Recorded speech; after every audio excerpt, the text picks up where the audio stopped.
Assalamu alaikum wa rahmatullahi wa barakatuh. Que a paz e as bênçãos de Deus estejam com todos nós. No capítulo de hoje, você vai ver a importância de seguir os passos do último profeta de Allah, Muhammad, que a paz de Deus esteja sobre ele.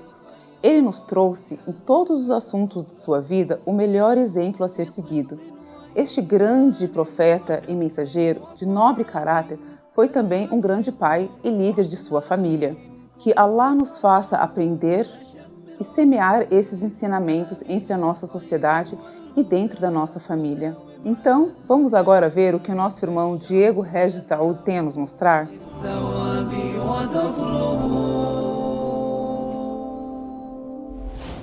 Assalamu alaikum wa rahmatullahi wa barakatuh. A educação, a moral e o caráter dos profetas eram nobres. Eles foram escolhidos e guiados por Allah para serem luz, orientação e exemplo para quem os conheceu e aqueles que seguiriam suas mensagens. Todos eles foram escolhidos por Allah para serem exemplos a serem seguidos.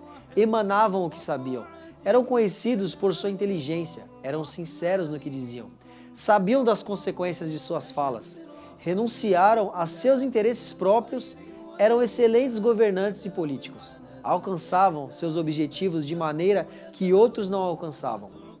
Quando nos referimos ao último dos mensageiros, Muhammad, que a paz e as bênçãos de Allah estejam sobre ele, devemos voltar ao que Allah nos informa sobre sua moral e caráter. Diz Allah o Altíssimo, porque és de nobilíssimo caráter. Sua esposa Aisha, que Allah esteja satisfeito com ela, costumava dizer, referindo-se a Muhammad, seu caráter era o Alcorão.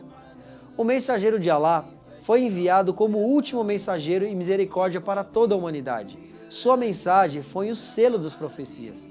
Não existirá outro guia e orientação até o dia do juízo final. Sua misericórdia se estendia a todos. Allah descreve a misericórdia de seu profeta no Alcorão quando diz: chegou-vos um mensageiro de vossa raça, que tem pena do vosso infortúnio, anseia por proteger-vos e é compassivo e misericordioso para com os crentes. E disse: e nós não te enviamos exceto como uma misericórdia para os mundos. O mensageiro de Allah possuía sinais claros da profecia e de liderança divina. Esses traços eram percebidos na maneira que ele se relacionava com todos ao seu redor, fossem muçulmanos ou não, pelo modo de vida simples e maneira gentil que ele demonstrava a todos. Era reconhecido por sua moral e bom caráter, inclusive com os não muçulmanos. Em uma ocasião, um dos sábios judeus da sua época, quando soube sobre a chegada do mensageiro de Allah em Medina, foi até ele e quando olhou para o rosto do mensageiro de Allah, soube que não era o rosto de um mentiroso. Ficou admirado quando escutou da boca do mensageiro de Allah: ó povo, se espalharem a saudação de paz entre vocês, alimentarem os necessitados, mantiverem as relações familiares e orarem à noite enquanto as pessoas dormem, entrarão no paraíso com facilidade. O mensageiro de Allah, que a paz esteja sobre ele, dizia para os seus companheiros: os melhores crentes são os melhores em conduta. Em outro conhecido dito, disse também: os mais amados e próximos a mim no dia do juízo serão aqueles dentre vós com o melhor caráter.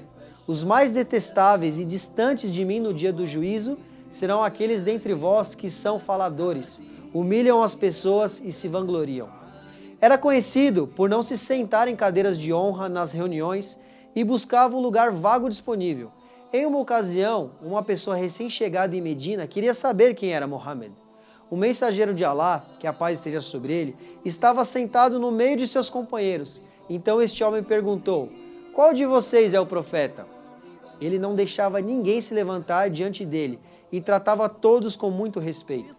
O mensageiro de Allah mantinha excelente caráter, inclusive quando falava. Era conhecido por usar frases curtas e significativas. Costumava ser entendido por todos à sua volta e não interrompia ninguém quando falava. O mensageiro de Allah não utilizava sua nobre posição para ter privilégio. Mantinha e cumpria suas funções e não deixava que as pessoas fizessem o seu trabalho. Certa vez, um de seus companheiros pediu para que ele deixasse-o fazer seu trabalho. Então o mensageiro de Allah disse: eu não gosto de ser tratado como se fosse privilegiado por Allah. Allah não gosta que nenhuma de suas criaturas se considere privilegiada ou seja tratada como se fosse privilegiada em relação aos outros. O mensageiro de Alá mantinha a sua palavra quando prometia. Era o mais honesto e veraz quando falava. Era conhecido antes da chegada da revelação como Amin, ou seja, o verdadeiro. O povo do Quraish confiava a ele os seus pertences. Entre os servos, era o que mais temia o seu senhor. Na obediência, era intenso em sua adoração. Dentre os humanos, era quem mais conhecia Alá. Em uma ocasião, ele disse: se vocês soubessem o que eu sei, ririam um pouco e chorariam muito. Eu vejo o que vocês não veem e ouço o que vocês não ouvem. É conhecido que em uma ocasião rezou tanto a ponto de seus pés incharem. Um de seus companheiros perguntou a ele: ó mensageiro de Alá, por acaso Alá não perdoou seus pecados anteriores e futuros? E ele respondeu: e por isso eu não deveria ser um servo agradecido? O nobre caráter do mensageiro de Alá, que a paz esteja sobre ele, é inspiração para todos os muçulmanos e seres humanos. Em verdade, Alá e seus anjos abençoam o profeta. Ó fiéis, abençoai-o e saudai-o reverentemente. Assalamu alaikum wa rahmatullahi wa barakatuh.